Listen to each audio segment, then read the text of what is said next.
Hello बच्चों, आज के इस क्लास में हम लोग गोलीय अवतल पृष्ठ के अपवर्तन के लिए सूत्र के निगमन को समझेंगे। बेटा तो सबसे पहले आप देखिए कि माना आपका एस पी एस पी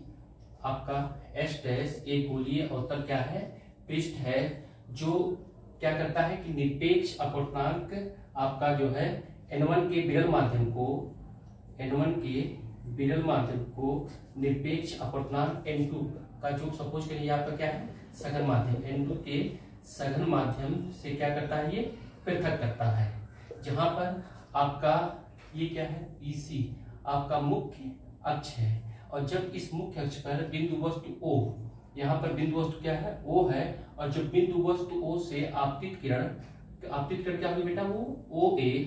आपतित किरण OA आपका अवतल पृष्ठ के बिंदु A पर क्या करेगी, गिरेगी। तो जहां पर आपका CAN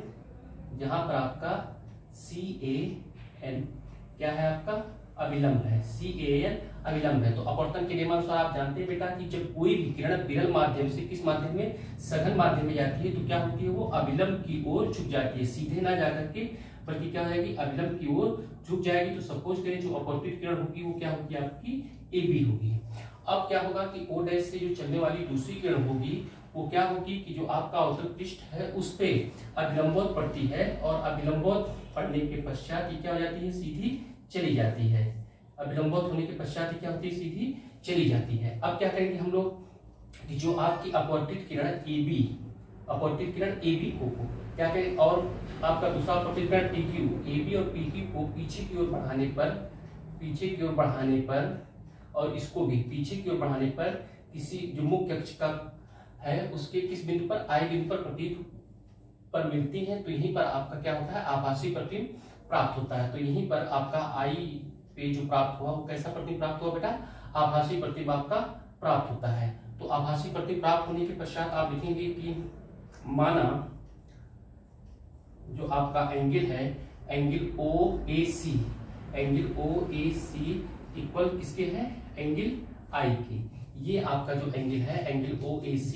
ये क्या है बेटा आपका एंगल I। क्यों एंगल I है, क्योंकि आप जानते हैं जो आपतन कोण होता है वो किसके होता है, I के। तथा एंगल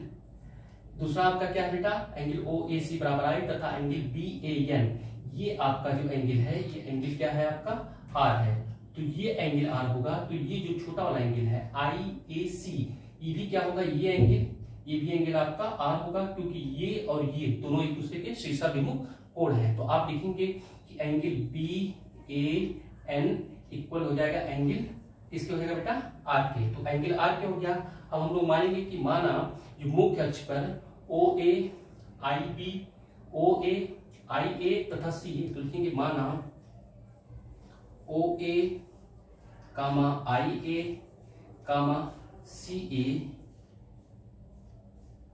CA मुख्य अक्ष पर, किस पे बेटा, मुख्य अक्ष पर, प्रिंसिपल एक्सिस पर, मुख्य अक्ष पर क्रमशः कौन कौन बना रहे बेटा, सपोज करें कि इस पे मुख्य अक्ष पर क्रमशः O जो बना रहा है वो एंगल आपका बना रहा है अल्फा, जो I पे बना रहा है वो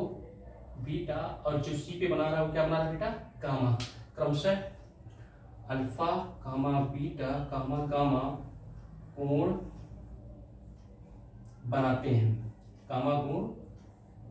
कोण बनाते हैं। तो ये अल्फा बीटा गामा कोण बनाते हैं, और साथ ही साथ बिंदु A से हम लोग क्या करेंगे कि जो आपका मुख्य अक्ष है, मुख्य अक्ष पे लंब सपोज करिए हम लोग ने क्या डाला AM डैश। तो आप लिखेंगे बिंदु A से मुख्य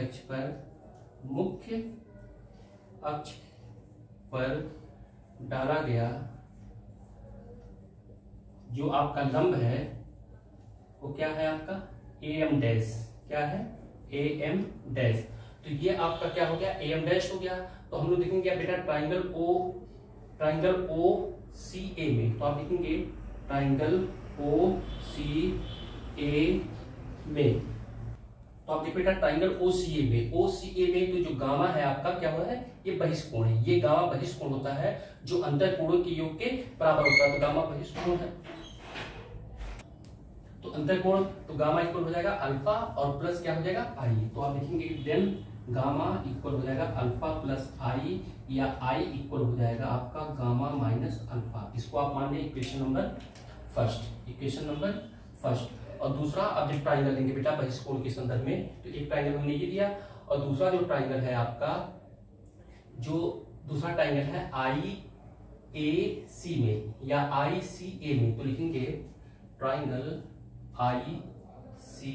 ए में, आई सी ए में। तो आई सी ए मिलेंगे तो बहिष्कोण आपका क्या है बेटा गामा है, और अंतःकोण बीटा, और प्लस क्या है आर। अभी हम लोग ने देखा था जो अपवर्तित किरण थी इस पे कोण आर था, तो शीर्षाभिमुख कोण होने के कारण ये भी क्या हो गया था, आर हो गया था। तो आप लिखेंगे देन गामा इक्वल बीटा और प्लस किसके हो जाएगा आर के, या आर इक्वल हो जाएगा गामा माइनस बीटा। इसको आप मान लें इक्वेशन नंबर सेकेंड। ये आपका हो गया इक्वेशन नंबर सेकेंड। अब स्नेल के नियम से आप जानते हैं बेटा, किसके नियम से, स्नेल,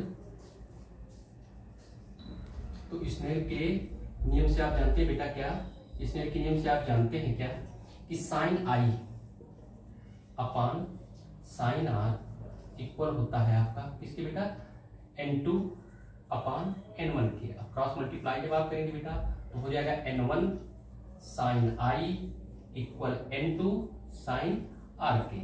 तो ये आपका n1 साइन आई इक्वल हो गया n2 आर साइन आर के। तो हम लोग देखेंगे बेटा कि यदि जो आपका एसपीएस टेस्ट गोलीय उत्तल पृष्ठ है, तो यदि इसका व्यास क्या हो, कम हो, तो उस कंडीशन में क्या होगा कि जब व्यास कम होगा तो ये जो आपके आई तथा आर के मान छोटे होंगे, और यदि आई तथा आर के मान जो छोटे होंगे उसको हम रेडियन में मापें, तो उस कंडीशन में क्या हो जाएगा बेटा कि साइन आई जो लगभग होगा किसके बेटा, आई के, और साइन आर जो लगभग होगा अप्रॉक्स होगा वो किसके हो जाएगा बेटा, आर के। तो कब ये हुआ कि जब जो गोलीय उत्तल पृष्ठ था उसका व्यास क्या हो, कम हो, तो साइन आई की जगह हम आई लिख सकते हैं। तो देन क्या हो जाएगा n1 आई हो जाएगा और इक्वल किसके हो जाएगा बेटा, n2 आर के। n1 I equal n2 are के। इसको इक्वेशन नंबर क्या मान लें बेटा, ये आपका थर्ड हो गया। तो अब हम लोग क्या करेंगे कि आपने देखा कि इक्वेशन फर्स्ट में आई की वैल्यू आई थी और इक्वेशन सेकंड में किसकी वैल्यू आई थी, आर की वैल्यू। अब इक्वेशन फर्स्ट और सेकंड से आई और आर की वैल्यू को हम लोग इसमें पुट करेंगे। तो आप लिखेंगे समीकरण किससे बेटा, 1 व 2 से किसका, आई व आर का मान रखेंगे हम लोग, ठीक है बेटा, मान रखेंगे। तो यहाँ पर n1 की जगह पर हम क्या रखेंगे, n1, और i की जगह पर, तो i की जगह पर हम क्या रख सकते हैं बेटा, गामा माइनस अल्फा। तो आप लिखेंगे गामा माइनस अल्फा इक्वल क्या था आपका n2 की जगह हम लोग n2 लिखेंगे, और r की जगह पे हम लिख सकते हैं गामा माइनस बीटा, तो लिख देंगे गामा माइनस बीटा। तो देन अब इसका मल्टीप्लाई करेंगे तो हो जाएगा n1 gamma minus n1 alpha equal to n2 gamma minus n2 beta. अब आप देख रहे हैं यहाँ भी n2 गामा है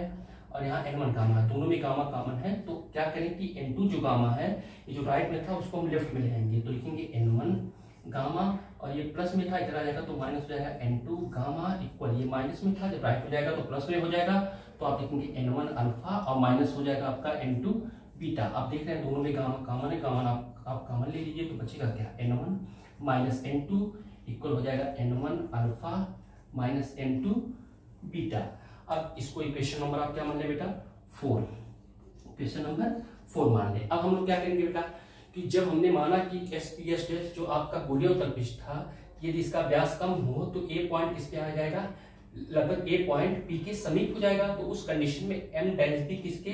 करीब हो जाएगा, वो पी के समीप हो जाएगा। तो उस कंडीशन में जो हमारे प्रिंसिपल एक्सिस या मुख्य अक्ष पे जो एंगल पर रहे थे अल्फा बीटा गामा, इन तीनों के विमान भी बहुत ही क्या होंगे, छोटा होंगे। तो छोटे होंगे तो उस कंडीशन में हम लोग क्या करेंगे, ये अलग अलग से हम लोग ट्राइंगल के थ्रू हम लोग क्या करेंगे कि इसमें tan अल्फा, tan बीटा और tan गामा की वैल्यू को हम लोग फाइंड करेंगे। तो आप लिखेंगे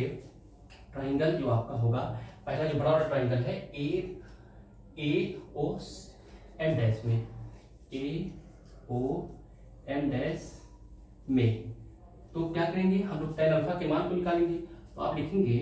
देन tan अल्फा इक्वल हो जाएगा अल्फा के। क्यों अल्फा के होगा, क्योंकि हमने बताया कि जो इसका व्यास है क्या है, कम है, तो tan अल्फा इक्वल किसके हो जाएगा, अब होता है परपेंडिकुलर, परपेंडिकुलर आपका am डैश है और अपान बेस om डैश, तो इसको am डैश हम लिख दे रहे हैं, क्या लिख दे रहे हैं बेटा, am डैश अपान, और इसका जो बेस है क्या है M dash P M dash O sorry M dash O तो इक्वल, अब ए एम डैश को ए एम डैश आप रहने दें और अपान, अभी हमने बताया कि द्वारा छोटा है तो एम डैश किस पे पी के बहुत ही समीप होगा, तो हम क्या कर सकते हैं कि ये जो आपका एम डैश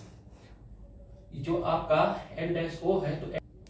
ए एम डैश इक्वल किसके हो जाएगा बेटा, पी ओ के हो जाएगा। तो ए एम डैश अपान किसके हो जाएगा,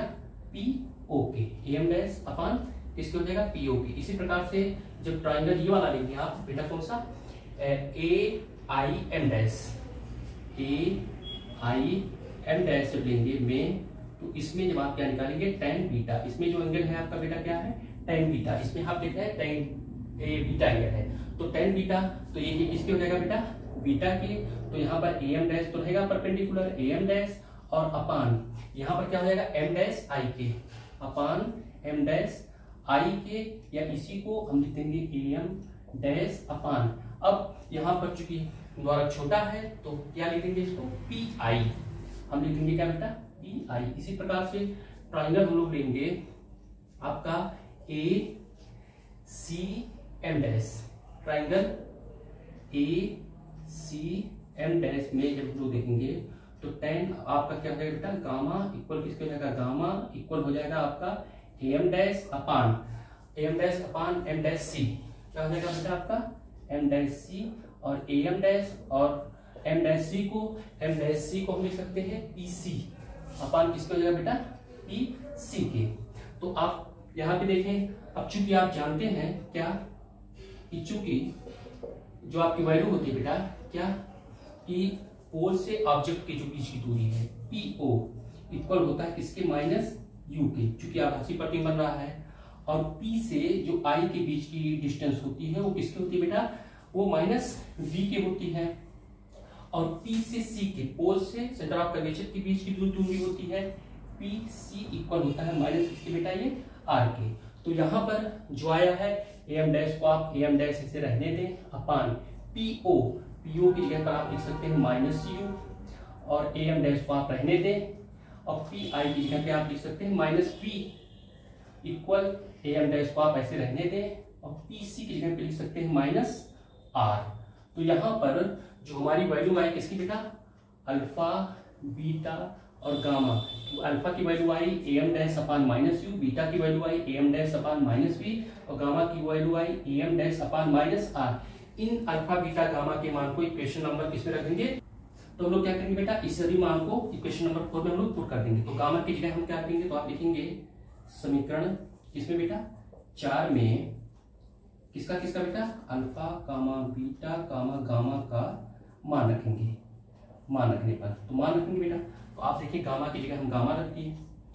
सॉरी गामा की जगह पे हम क्या रख सकते हैं, A M dash upon minus R, तो A M dash upon minus R, और क्या था आपका n1 माइनस n2, ब्रैकेट पे आप लिख देंगे n1 माइनस n2 इक्वल, अब n1 की जगह पे आप n1 रहने दें, अब आपका क्या था अल्फा की जगह पर आप क्या लिख सकते हैं, A M dash upon minus क्या था u, साथ ही साथ ये माइनस था तो आप माइनस लिखेंगे n2, और बीटा की जगह पर क्या लिखेंगे आप, A M dash upon, beta की जगह पे क्या आया था, M dash upon minus B, तो ये लिख देंगे माइनस बी। तो यहाँ पर आप देख रहे हैं बेटा कि ए एम डैश जो है इधर लेफ्ट में ए एम डैश भी है और राइट में भी ए एम डैश है, तो क्या करें आप, तो आप ऐसे ही लिख सकते हैं इसको, माइनस जो था उसको फ्रंट ले आए, तो ए एम डैश अपान किसके हो गया आर के, और ब्रैकेट में n1 माइनस n2 इक्वल, अब यहाँ ए एम डैश आप क्या ले लें, कॉमन ले लें, तो बचेगा क्या, यहाँ पर माइनस पहले आ जाएगा, तो क्या लिखेंगे माइनस n1 अपान u, और माइनस का प्लस n2 अपान किसके हो गया बेटा, ये v के। तो यहाँ पर आप देखेंगे कि ए एम डैश क्या हो गया, कैंसिल हो गया, तो ये माइनस का जब इसके अंदर मल्टीप्लाई करेंगे तो ये माइनस था ये प्लस हो जाएगा, और जो प्लस था वो माइनस हो जाएगा, तो क्या हो जाएगा n2 माइनस n1 अपान कैपिटल किसके हो जाएगा बेटा, r के इक्वल। अब देखिए ये प्लस है तो प्लस n2 अपान v minus n1 upon u, या इसको आप ऐसे लिख सकते हैं n2 अपान v माइनस n2 अपान v हो गया बेटा, n2 अपान v या इसको ऐसे लिख सकते हैं बेटा N2 अपान V माइनस क्या है आपका N1 upon U equal to N2 minus N1 upon R। तो ये आपका हो गया बेटा दोनों माध्यम अर्थात विरल माध्यम और सघन माध्यम के लिए जब अपवर्तनांक N1 और N2 थे तो उसके लिए ये क्या हो गया, गोलीय अवतल पृष्ठ पर अपवर्तन का सूत्र हो गया। अब आप जानते हैं बेटा, चूंकि आपको पता है क्या कि चूंकि N इक्वल होता है N2 अपान N1 के, N इक्वल होता है N2 अपान N1 के, या आप ऐसे लिख सकते हैं